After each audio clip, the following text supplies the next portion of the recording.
Stu, define the word extreme. What does it say?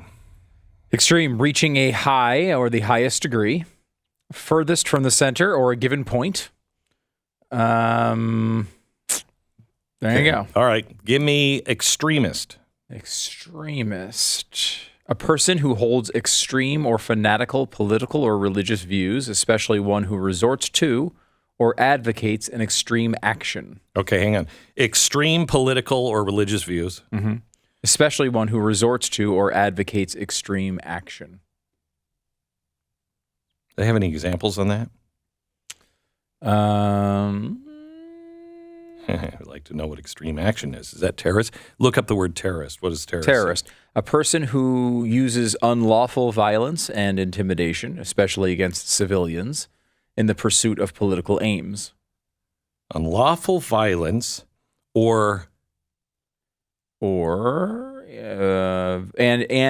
intimidation is the way they phrase it. Intimidation. Especially against civilians in the pursuit of political aims. Okay. Here's why I want to bring these up. And I want you to remember, if you believe this, I do. Words matter.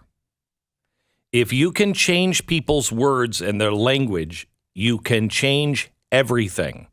That's why they have replaced so much of our language, and we all are just saying it. First, let me give you the lay of the land, what you're facing. The last time America saw a drop in household income as large as we did in this last year, Barack Obama was president. The change, according to the Census Bureau, the change in real median household income, it fell 2.3%. That's the worst decline since 2010.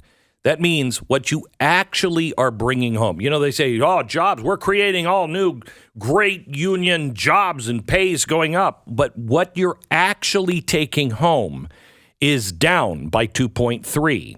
And that's before taxes. If you calculate the taxes and the subsidies handed out, so not only what they take, but what they give, household income fell 8.8%. 8.8. Real median earnings of all workers, which includes part-time and full-time workers, declined 2.2. Median earners of those who worked full-time fell 1.3.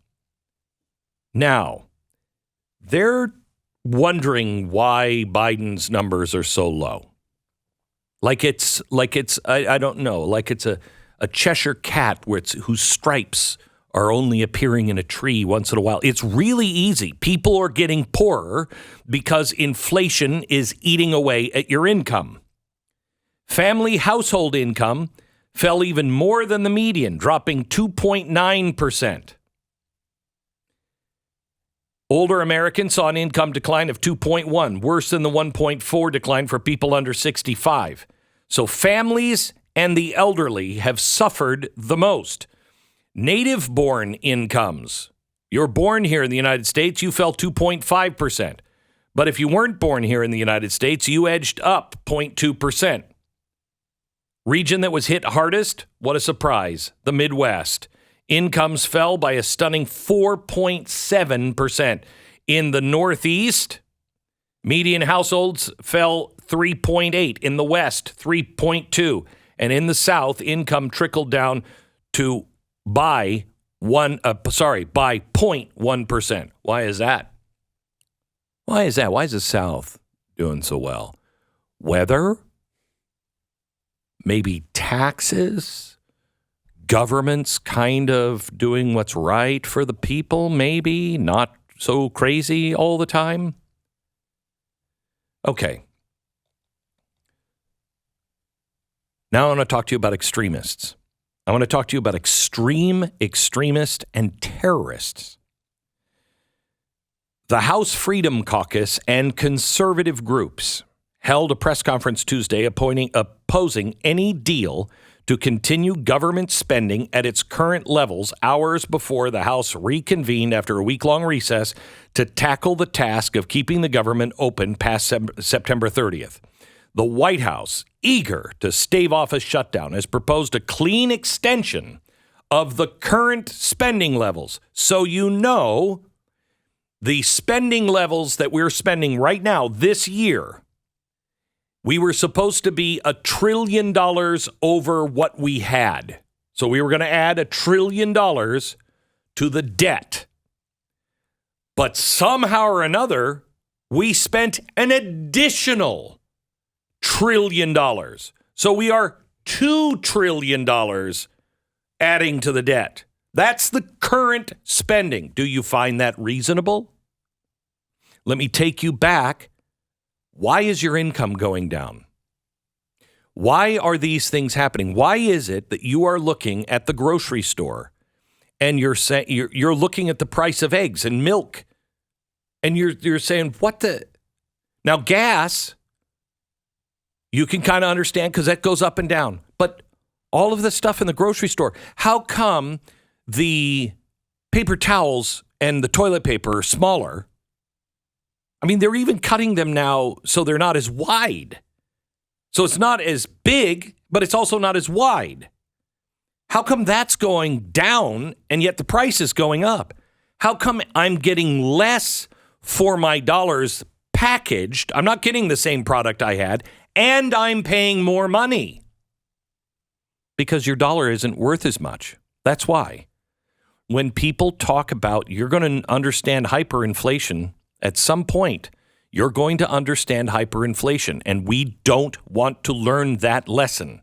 That's what Venezuela went through, and nobody wants to talk about this. Nobody wants to think about it. Oh, I know there's somebody in their car right now going, I don't want to think about that. You must think about this. You must. Because if you don't, it's guaranteed to happen. What causes that? Out of control spending. So the White House doesn't want a shutdown.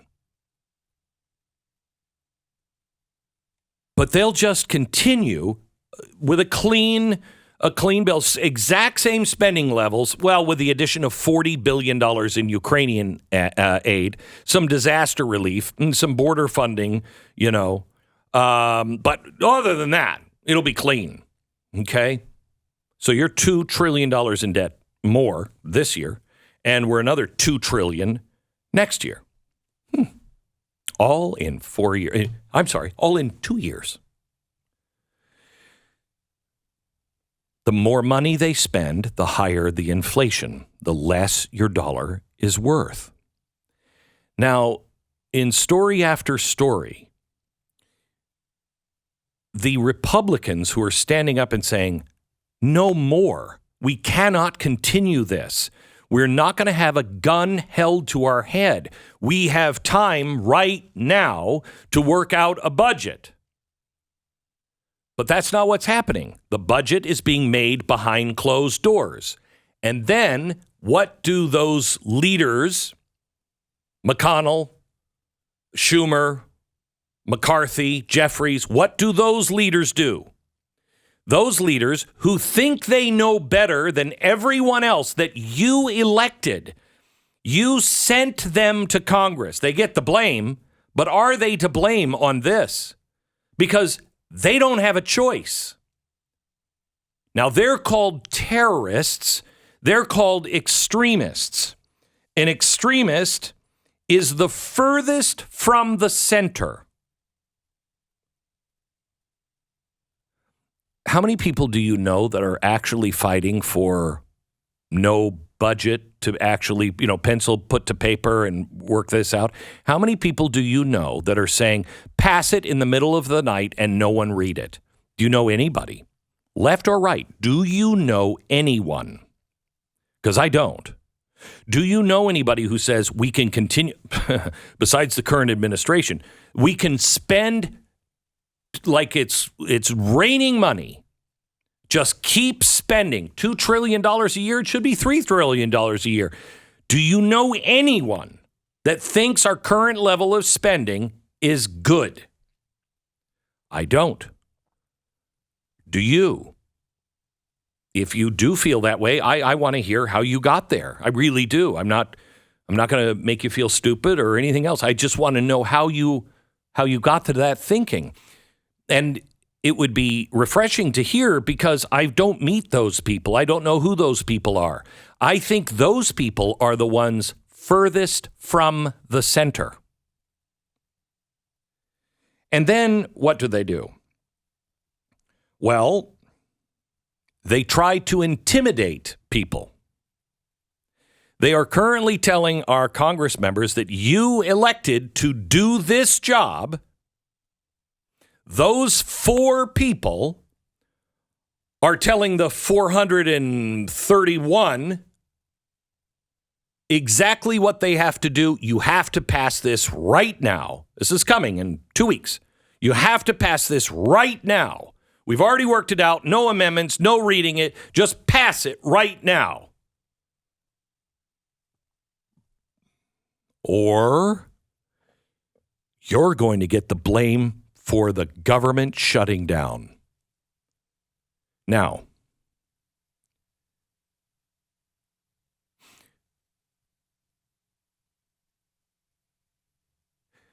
you're on the road. You're going someplace important. You love your car. You got to get to the place. But your car starts to overheat. And your car blows a tire. 2 tires. Now, you could keep going, but you could blow the engine and you'll destroy the rims. So you won't have a lot left when you get there. Nobody wants to stop the car. Nobody wants to wait for the tow truck. Everybody wants to go to wherever it was you were going. Everybody. But who's the unreasonable one? The one that says, I don't see any problem. Keep going. Keep going. Or the rest of the family who's like, no, we're not going to have anything left, Dad. I mean, as much as I'd like a new car, can we afford a new car? No. Then maybe we should stop. Even the kids. No. Stop. Stop the car. This is dangerous, and it's going to put us in a very bad situation. And if we do it, we may never be able to make another trip. Who's the extremist here? I don't want to shut down the government, but quite honestly, if you want to save America, it is better for them to do absolutely nothing than put us another $2 trillion in debt. Remember, if I pay you, what was it, $1 a second, that's $31 million by the end of the year. And it only takes you to get to $1 trillion if I pay you for every second of every day of every year. It only takes you 32 billion years. No, million years. 32 million years. I don't know. I'm thinking that maybe we shouldn't spend that money because I don't know how we're going to ever earn that money. And I'd like something left for my children.